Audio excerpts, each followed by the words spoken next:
E a ferrugem asiática é algo que traz muita preocupação para o sojicultor brasileiro e ano a ano tem trazido prejuízos. Para falar um pouco a respeito deste assunto e também saber um pouco mais sobre o combate, o Kleber Rabelo foi até a Fundação Chapadão para trazer essas informações aqui no Agricultura BR.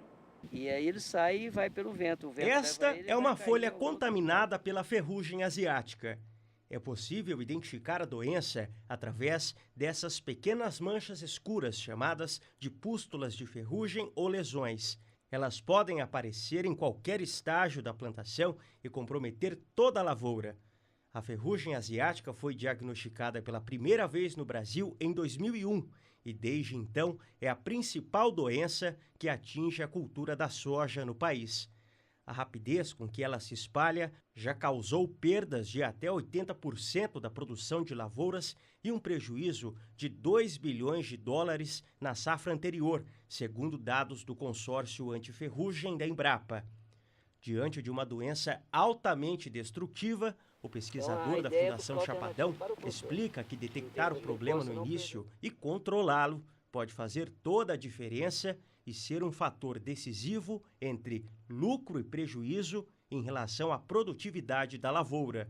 Você tem que monitorar a tua cultura. Monitorar é você acompanhar o que está ocorrendo, porque não é só ferrugem que ocorre outras doenças. Nossa região ocorre mancha-alvo, ocorre mofo branco, ocorre, enfim, uma septória, uma enormidade de doença. Mas a ferrugem é a mais destrutiva. Então é importante que ele acompanhe a evolução da cultura da soja para que ele possa saber quais as doenças estão ocorrendo, para que ele possa fazer o uso de um produto mais específico para controlar essa ou aquela doença. No caso da ferrugem, ele vai monitorando a ferrugem tende a surgir na cultura de baixo para cima. Então, a partir do momento que a cultura está instalada, ele começa a monitorar e pegar aquelas folhas de baixo, levar para um laboratório, pega uma lupa de 180 vezes, dá uma olhada para ver se tem presença da doença ou não.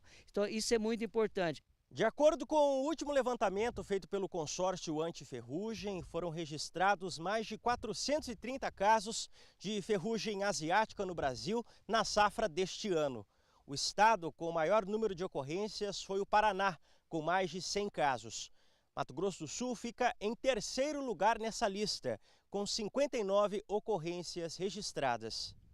O pesquisador da Fundação Chapadão ainda explica que a ferrugem asiática é inevitável na lavoura, devido à rápida expansão e disseminação da doença pelo vento. Por isso, é importante monitorar sempre a plantação, realizar a aplicação de fungicidas no momento certo e respeitar o vazio sanitário. Tudo começa com um planejamento que a gente tem que fazer. A partir do momento que o nosso estado vai plantar soja, os produtores têm que entender que existe o vazio sanitário.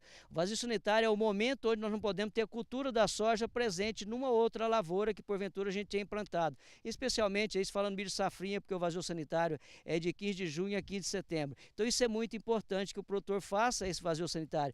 E outra coisa muito importante é o seguinte, é que o plantio de soja, o último dia dele plantar soja é 31 de dezembro. Após 31 de dezembro ele não pode plantar mais soja, porque plantio de soja mais tardio, o que vai acontecer? Vai deixar essa doença no campo num período onde os outros produtores começam a colher soja e por acaso esporo de ferrugem que tem vai atacar muito essa lavoura e vai haver uma modificação e ele vai perder o controle, não vai ter como você conter essa disseminação dessa doença com muita intensidade. Kleber Rabelo para o SBA.